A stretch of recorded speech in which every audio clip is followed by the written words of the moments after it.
It doesn't look dangerous. It doesn't smell deadly. In 2023 alone, 75,000 Americans died. Not from cancer. This is fentanyl. The deadliest drug crisis America has ever faced.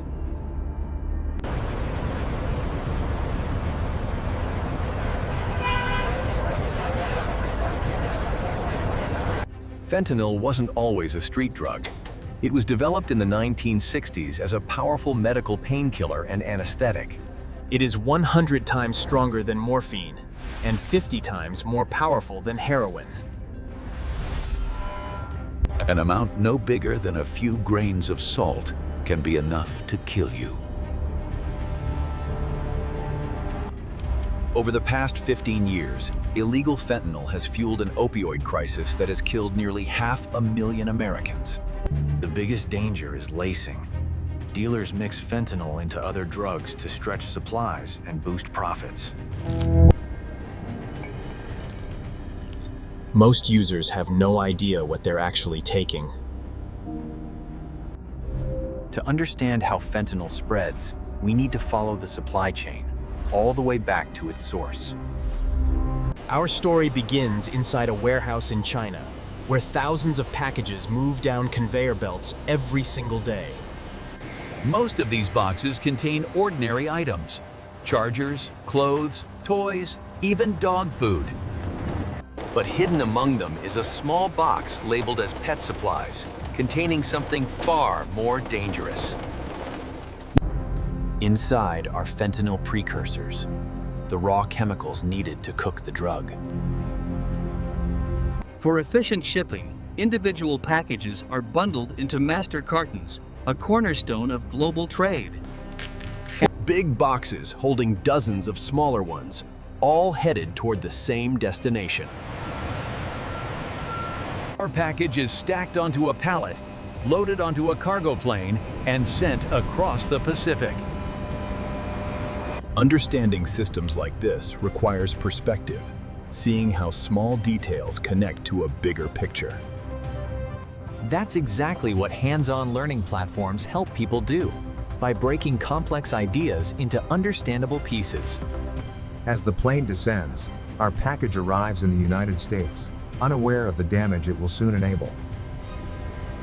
The first stop is a customs warehouse, where millions of packages enter the United States every day. Here, a decades-old regulation quietly changes everything. It's called the de minimis rule. If a package is addressed to a private individual and valued below a certain amount, it skips detailed inspection. In the United States, that threshold is $800, one of the highest limits in the world.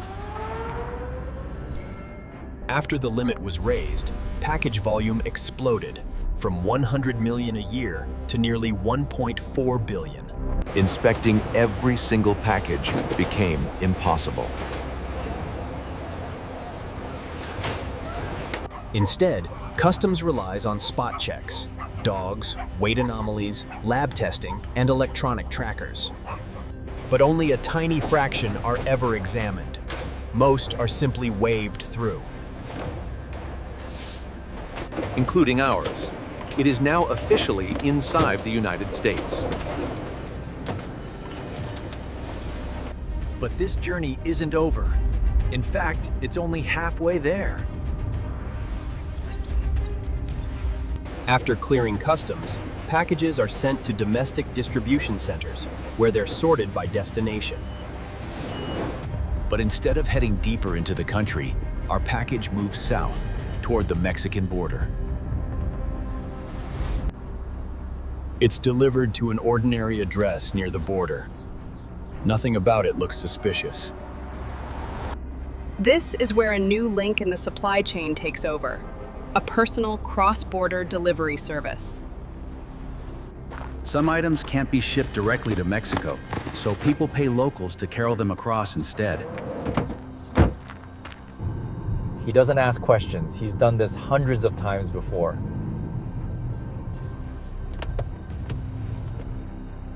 At the border, Personal vehicles are rarely searched thoroughly, especially when nothing seems out of place. That's exactly what the cartels are counting on.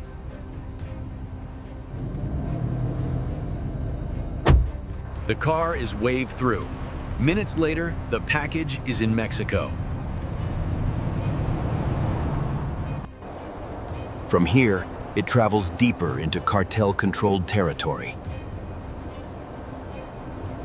A package arrives in Sinaloa State, one of the epicenters of global fentanyl production.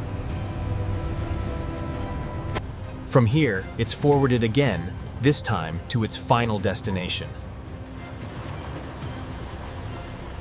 Not a warehouse, not a factory, just a normal house hiding something deadly inside.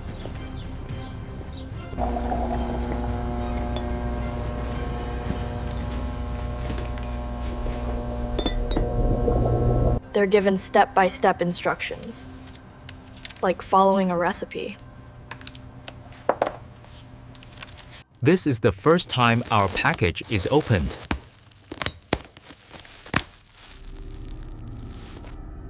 The process is disturbingly simple, almost as easy as baking a cake. A single 1 kilogram package can produce up to 50,000 doses. Enough to kill 50,000 people. Once produced, the fentanyl begins its journey back toward the United States. Fentanyl crosses the border in countless ways, hidden in cars, sewn into clothing, mixed with cargo. Sometimes it's carried on the body itself, risking death with every step.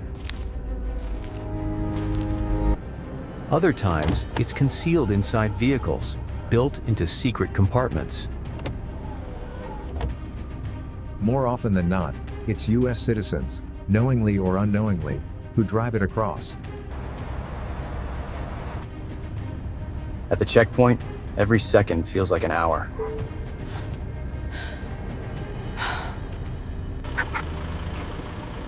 The dog is called away. The cargo's unchecked.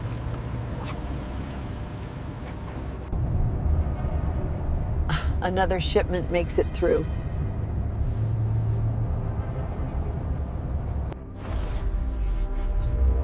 In 2024 alone, nearly 10 tons of fentanyl were seized at the border. Experts believe that represents just 10 to 20% of what actually gets through. What started as a supply chain has become a geopolitical chess game. The United States accuses China of deliberately fueling the fentanyl epidemic. Beijing denies the claims, saying it cracked down on fentanyl trade years ago. But the real problem lies in precursor chemicals, legal on paper, deadly in practice. Suppliers use false return labels and deceptive packaging to hide illegal shipments. In Washington, officials even call it a new opium war. In 2025, new trade measures target Chinese imports, citing the fentanyl crisis. Mexico is also under pressure, accused of failing to dismantle powerful drug cartels. The result is a three-way standoff with deadly consequences.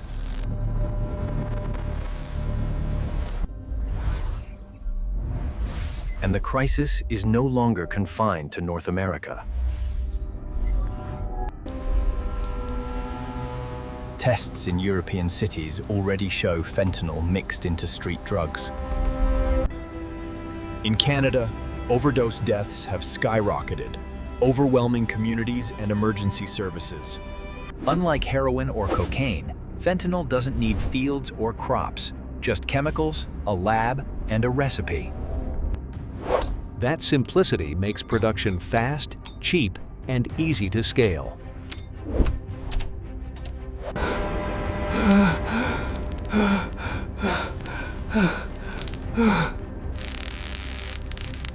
Withdrawal is severe, and relapse rates are dangerously high. But new technology is beginning to turn the tide.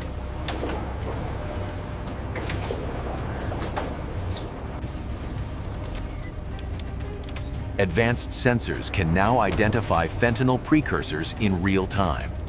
Countries are sharing intelligence, tracking networks, and coordinating enforcement. Treatment access is expanding, along with harm reduction tools that save lives. Every seizure, every lab shut down, and every person helped matters. Law enforcement is increasingly targeting the money that fuels the cartels. Because dismantling this crisis means understanding the system behind it. The package we followed was just one of millions. Each one exploiting loopholes, evading detection, and prioritizing profit over human life. But behind every statistic is a person, a family, a community. Awareness is the first step toward real change. Education, prevention, and understanding save lives. Solving this crisis requires coordinated global action. Understanding how this deadly supply chain works is how we begin to dismantle it. Thank you for watching.